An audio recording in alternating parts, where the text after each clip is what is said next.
قیامت کی سب سے بڑی نشانیوں میں سے ایک ایسی ظالم بادشاہ کا آنا ہے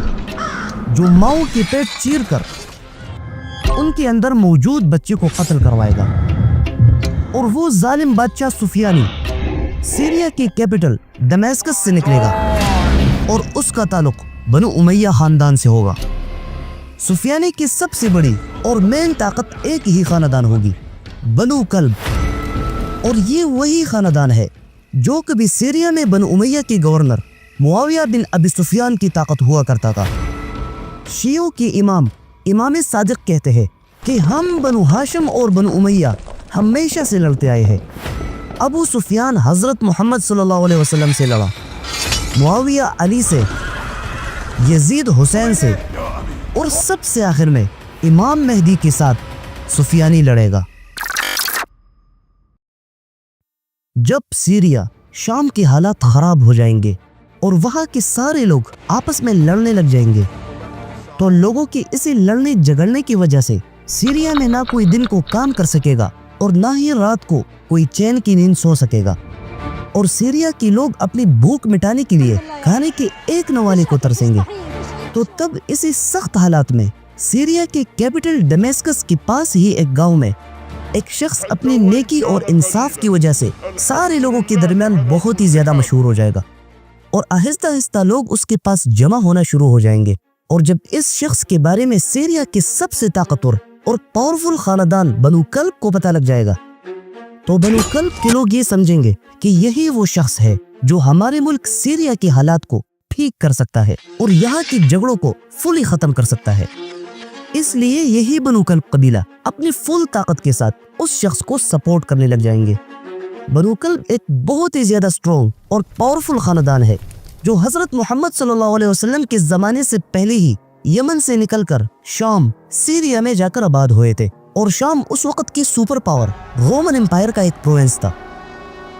اور اس قبیلے کی سب سے خاص بات یہ ہے کہ اس قبیلے بنو کلب کی طاقت ہمیشہ ان کے پاس ہوتی ہے جو بادشاہت اور کرسی کے قریب ہوتا ہے۔ جیسا کہ اگر دیکھا جائے کہ جب بنو کلب رومن امپائر کے انڈر شام میں رہتے تھے تو وہ اپنی فل طاقت کے ساتھ رومنس کو ہمیشہ سپورٹ کرتے تھے۔ ہاں، ان میں سے کچھ لوگ ضرور مسلمان ہوئے تھے، لیکن زیادہ تر یہ خاندان حضرت محمد صلی اللہ علیہ وسلم اور مسلمانوں کے خلاف کافی سارے جنگوں میں شامل ہوئے تھے۔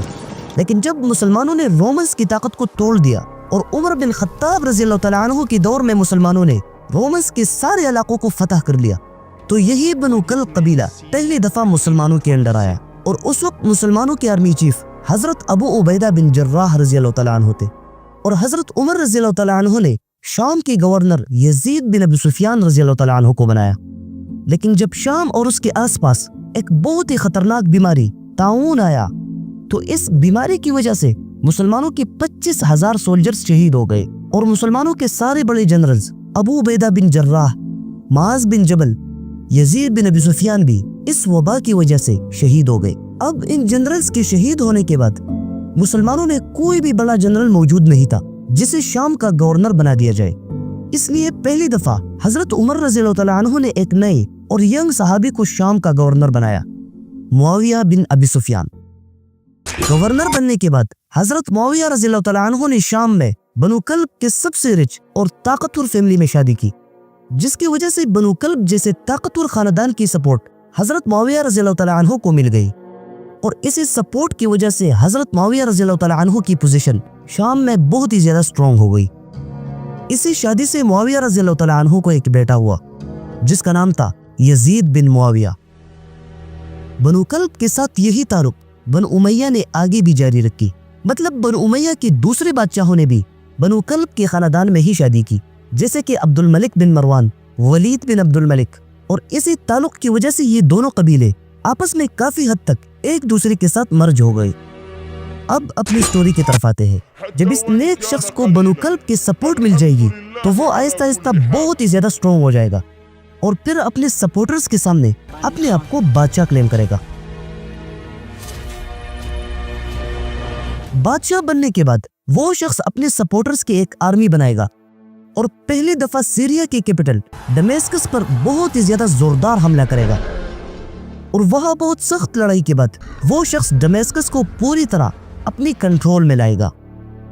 اور جب کیپٹل قبضے میں چلا جائے تو اٹ مینس کہ پورا کا پورا شام اس کے قبضے میں چلا گیا۔ سیریا پر قبضہ کرنے کے بعد اس آدمی کی پرانی ساری اچھی عادتیں ایک دم چینج ہو جائے گی، اور یہ چینج اتنی بڑی ہوگی کہ اچانک وہ اپنی فوج کے ساتھ مل کر سیریا میں بچوں، بوڑھوں، عورتوں سب کو قتل کرنا شروع کرے گا۔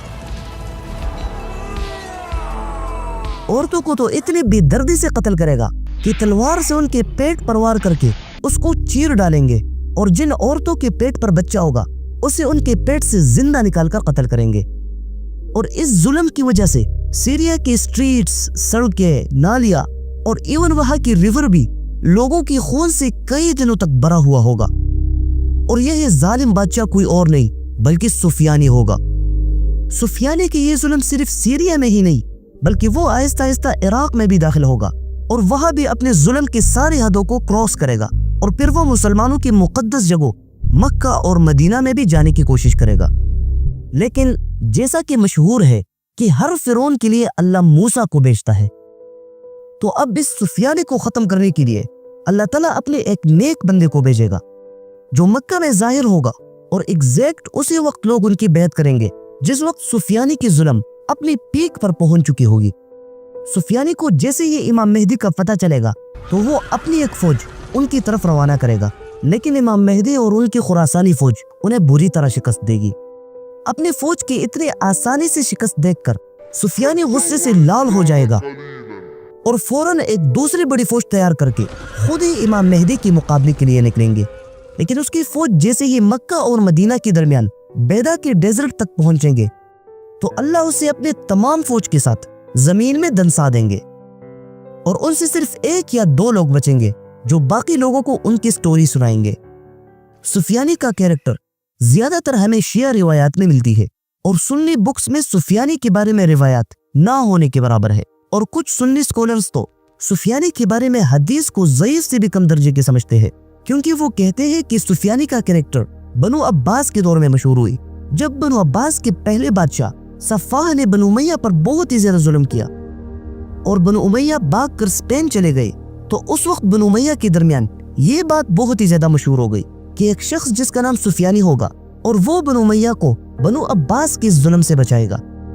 لیکن پھر بنو عباس نے بنو امیہ کی اسی بات کو بالکل الٹا کر دیا، اور لوگوں کے درمیان سفیانی کو ایک سیویئر، ایک بچانے والے کے بجائے ایک ظالم، بروٹل ڈکلیئر کیا، کیونکہ اس وقت دنیا میں بنو عباس کا سکہ چلتا تھا۔ اس لیے سارے لوگوں کے درمیان سفیانی ایک ظالم کیریکٹر بن گیا، جس میں بعد میں آنے والی شیعہ نے بہت ہی زیادہ چینجز کی، اور سفیانی کی ہر ایونٹ کو معاویہ اور یزید کے دور کی طرح بنا دیا۔